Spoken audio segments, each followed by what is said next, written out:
અમારે પેલે જ ભાભા એમ કે ઈંધાણ કે આહિર જ્ઞાતિનો આ ગર્વ એમ આ બાપા નામ આ ઈંધાણ જુનવાણી પેલા પાઘડી વાળતા અને હવે ટોપી મહેમાન આવતા આજુબાજુ બેહવા આવતા અને ભાવથી બેહતા અને એ રોશની બીજી જાત નથી અને અટાણે તો એ હંધી ઠીક હવે મોબાઈલ બેસી જાય હવે જોઈ લઈએ એમ એ સારું વાં ઓલું આમ થયું વાં ઓલું આમ જમીન વેચાય ત્યાં દુઃખ થાય દુઃખ તો થાય ને પાડોમાં બેસી હોય તો દુઃખ થાય એમને પાડો બેસે તો એમ થાય આ બિચારાને આ વાહેલી પરજા શું કરશે હાલો આ આગળ તો છે કે રડે એટલું પછી જમીન વગર ખાવું શું અટાણે અને એને વેચી નાખો એટલે એ તો પૂરું થાય પૈસા નો રહીએ જમીનનો પૈસો અમે નો રહીએ ગમે હોય ને જમીનનો પૈસા નો રહીએ સાચી વાત છે એક પાંખો ઉડી રહી છે વરસ બે વર્ષમાં પૂરું ગમે એટલા રૂપિયા જમીન આવ્યા પછી કરોડો રૂપિયા આવે તો હું ને જે આવ્યો હોય આખું ઘી હોય છે અટાણે તો આ ભેળસેળ વાળું છે અઠવાડિયે ઘી અટાણે તો ખેતર જવું નથી ગમતું તો શું થાય ખેતી આગળ તો ખેતી પડી ભાંગ છે ને. દાદા તમારું નામ શું છે? મારું નામ મેણંદ ગોવિંદ મકવાણા. તમે ક્યાંથી આવો છો? વંથલી તાલુકાના બાલોડ ગામ છે. દાદા આમ જોઈએ તો અત્યારનો સમય તમે જોયો છે, પહેલાનો સમય જોયો છે, કેટલો ફેર છે? તેથી પૈસા નહોતા પણ શાંતિ હતી. સાચી વાત છે. હા શાંતિ એટલે ગમે ને હરવું ફરવું અને આ પરબ તો વિશ્વની અંદર પેલો રેકોર્ડ હો આ પરબધામ ની અંદર. હું આવું લોકો 15 વર્ષથી અહીંયા. તમે 15 વર્ષથી આવું સેવાના જે સાઈ સેવા કરી અને બાકી અહીંયા આટા મારીએ ને ખાઈ પી.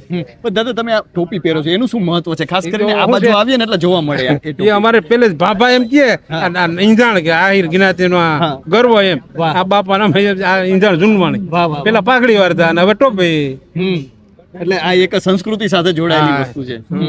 દાદા પેલા અત્યારે આપણે જોયું તો આ બધું અત્યારે સમય આધુનિક થઈ ગયું. પેલા માણા કેવો ભાવ હતો? એ ભાવ તો વાત જવા દો અટાણે મને સામો જડે તો એમ લાગે ક્રોધ જ આવે એવું લાગે અને પેલા તો સેટા હોય તો માણા રામ રામ ભેટી જતા ઠીકાડે. એ શું વાત છે? ભાઈબંધી કેવી હતી? ભાઈબંધી એટલે એમાં નામ ખાલી નામ દે તો એટલે અને અટાણે તો હું કુંજા કેવો કરજો આવી ગયો. ભાઈબંધ કઈ રહ્યું જ નથી, કાંઈ વસ્તુ નહીં. બાપ દીકરાનો ભાઈ કોઈ વસ્તુ અટાણે એ એની વાત જવા દો. તમે નાના હતા ત્યારે શું રમત રમતા? અત્યારે તો જઈએ મોબાઈલ આવી ગયા. પેલા કેવી રમતો હતી? પેલા અમને શું છે મા બાપ અમને ભણવા મેલી જતા. હવે અટાણે એમ થાય કે ભણ્યા તો થોડું ઘણું સારું હતું, હિસાબ કિતાબ આવડત. તે દી તો કઈ મગજમાં નહીં. સાહેબ ને દાદાગીરી થી સાહેબ બિચારા પછી સાહેબ શું કે આ ભણવું ભણો કઈ નહીં. એટલે તમે ભણ્યા હોત તો શું ફાયદો? તો થોડા તો ભણેલો હોત તો ગમે બહાર જવું આ કોઈને પૂછવું ન પડે. ગમે વાસી લે આવા આટણ આવડે થોડા જાજુ, કોઈને પૂછવું ન પડે. પણ ઓલું વધારે ભણેલું હોય તો બહુ સારું હતું એમ આટણ યાદ આવે.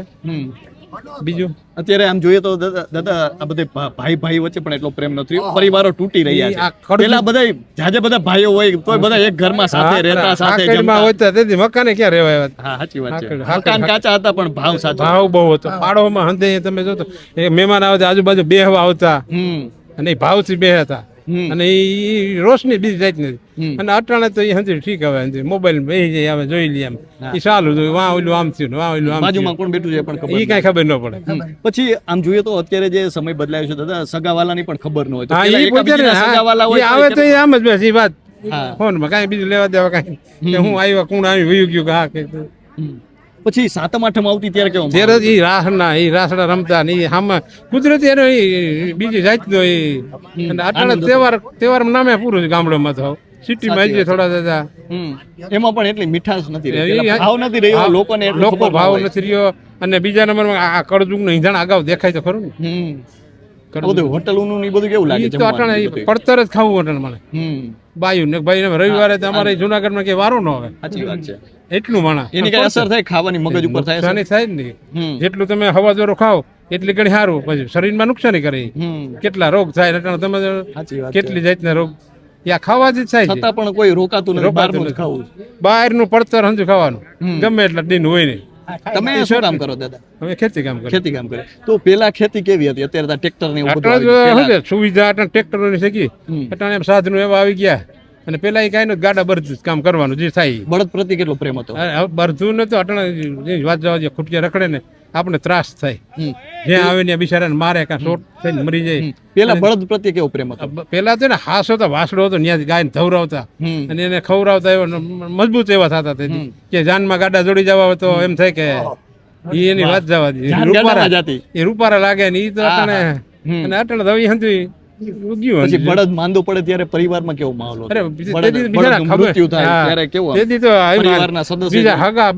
તપા કરવા બરધું તમારે શું થયું સગાવાલા આવતા, બળદ માંદો પડે અને ઈ દેશી દવા હતી આવી નમરે દવાખાનું કોઈ દુઃખ થતું બળદ જ્યારે પરિવારનું સદસ્ય ગયું એવું થતું. બધું રોતા બિચારા આંખુડા પડતા આ બળદ દુષ્કાળ જાય પેલા દુષ્કાળ પડ્યો ને હા તઈ હા એટલો ભાવ હતો એટલો પશુ ભાવ પ્રત્યે. હતો ભેહું દાદા શું કહો છો બળદ વિશે શું કહો? બરદ વિચારે ઘી અઠવાડિયે ઘી પાતા ઓહો બળદ હા ભેહનું અને ચોખ્ખું ઘી હોય છે અટાણે તો આ ભેળસેળ વાળું છે હાજી. બળદને ઘી પાતા. અઠવાડિયે ઘી હા. અને પુષ્કળ ખાવા પીવાનું ગાજર તેથી વાવતા શોખથી મકાઈ ગાજર ગદબ હમ.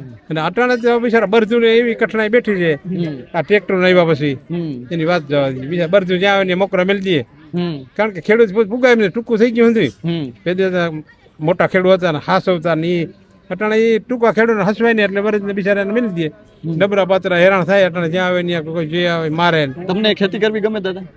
ખેતી અત્યારના યુવાનો નથી ગમતું. અટાણે તો ખેતર જવું નથી ગમતું તો શું થાય ખેતી? એ આગળ તો ખેતી પડી ભાંગ છે ને હા પડી જ ભાંગે ને આ પાછા રીતે આવે એવું લાગે છે. પાસે તો ક્યાં અવતર આવે અત્યારે જમીન વેચી વેચી શહેરમાં હા, રહેવા વયા જાવ. જાય છે ને. તો જમીન વેચાય ત્યારે દુઃખ થાય. તો દુઃખ તો થાય ને પાડોમાં વેચી હોય તો દુઃખ થાય એમને ઓહો કે આ લોકો કે ફલાણા ભાઈ એટલી જમીન વેચી હવે એની પ્રજાનું શું છે આગળ તો ઈ કે હવે એટલે કઈ જેને વેચવી મગજમાં નથી એ વેચી નાખે લે. છે.